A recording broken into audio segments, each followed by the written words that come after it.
말씀과 함께 시작하는 하루 2월 16일 화요일 아침 매일 온 말씀을 시작합니다.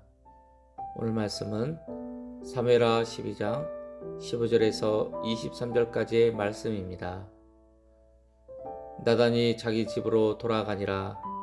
우리아의 아내가 다윗에게 낳은 아이를 여호와께서 치심에 심히 앓는지라.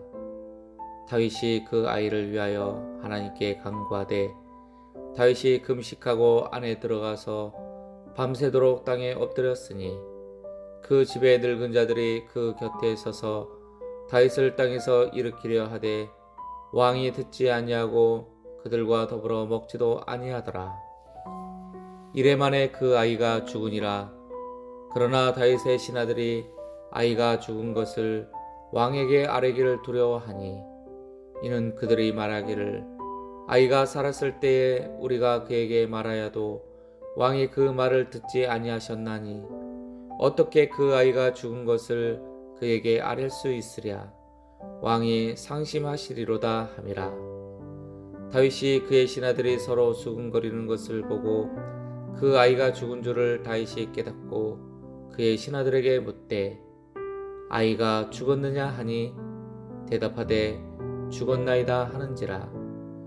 다윗이 땅에서 일어나 몸을 씻고 기름을 바르고 의복을 갈아입고 여호와의 전에 들어가서 경배하고 왕궁으로 돌아와 명령하여 음식을 그 앞에 차리게 하고 먹은지라.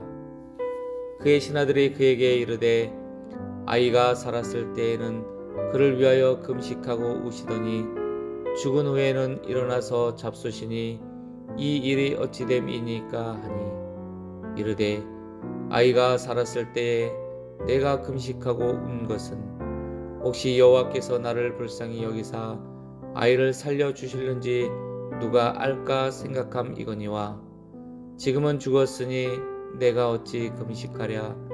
내가 다시 돌아오게 할 수 있느냐. 나는 그에게로 가려니와 그는 내게로 돌아오지 아니하리라 하니라. 아멘. 나단 선지자의 예언대로 다윗과 밧세바 사이에서 낳은 아이를 하나님께서 치심으로 그 아이가 몹시 앓게 되었습니다. 이에 다윗은 아이를 위해서 금식하며 밤이 맞도록 땅에 엎드려 하나님께 간구했습니다. 그리고 이 같은 기도는 신하들의 간곡한 만류에도 불구하고 일주일 동안이나 계속되었습니다.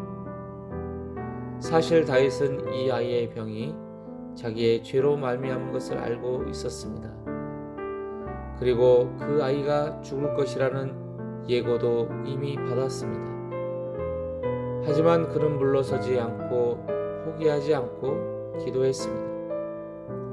어떻게 다윗은 다 내 죄 때문에 일어난 일인데 무슨 낯으로 기도하느냐. 기도해봤자 이미 아이는 죽을 것이라고 했는데 무엇하러 기도하느냐. 이와 같은 사단의 참소를 이겨내면서 다윗이 그렇게 기도할 수 있었을까요?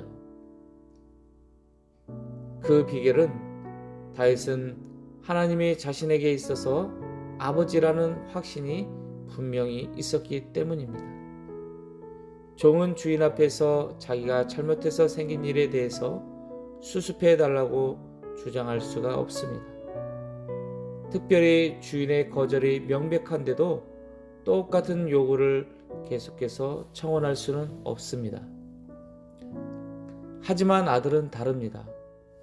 아들은 아무리 자기가 잘못한 일이라도 7번이고 10번이고 아버지에게 반복해서 청원할 수 있는 특권이 아들에게 있는 것입니다.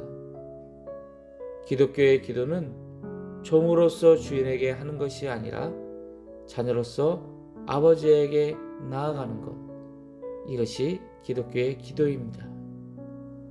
물론 우리가 기도한다고 해서 아버지께서 그대로 다 들어주시는 것은 아닙니다. 하지만 아들로서 아버지께 기도드리는 것에는 반드시 따르는 응답이 있습니다. 그것은 바로 기쁨과 평안입니다. 신하들이 서로 수군거리는 것을 보고 아이가 죽은 줄 알게 된 다윗은 몸을 씻고 기름을 바르고 의복을 갈아입고 여호와의 전에 들어가 경배했습니다. 그리고 왕궁으로 돌아와 음식을 차리게 하고 먹었습니다. 신하들은 이 같은 왕의 행동에 대해 도무지 이해할 수가 없었습니다. 하지만 다윗은 이 기도를 통하여 비록 자신이 범죄했지만 그럼에도 불구하고 자신은 여전히 하나님께 나아가 무엇이든지 구할 수 있는 아들이라는 사실을 다시 확인한 데에서 오는 기쁨과 평안이 있었습니다. 비록 이 땅에서는 아이와 헤어지게 되었지만 훗날 자신도 아이가 있는 곳으로 가게 될 것임을 알았기에 다시 만나게 될 것으로 그는 위로를 받았습니다.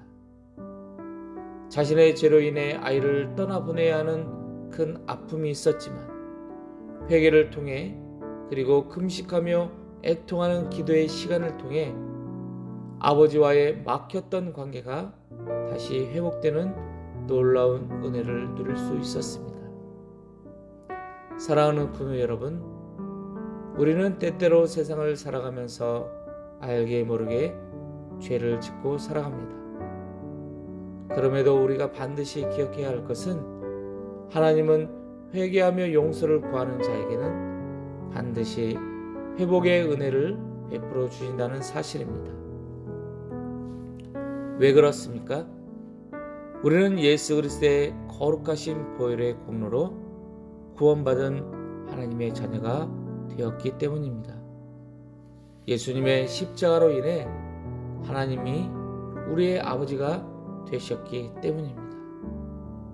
내가 존귀하신 하나님의 자녀라는 사실을 언제나 잊지 않고 사는 것, 이것이 세상이 알 수 없는 놀라운 평안과 기쁨임을 오늘 하루도 우리에게 허락하신 이 시간 속에서 마음껏 그 은혜를 누리며 살아가시기를 주님의 이름으로 간절히 축원드립니다. 오늘도 주 안에서 승리하세요. 사랑하고 축복합니다.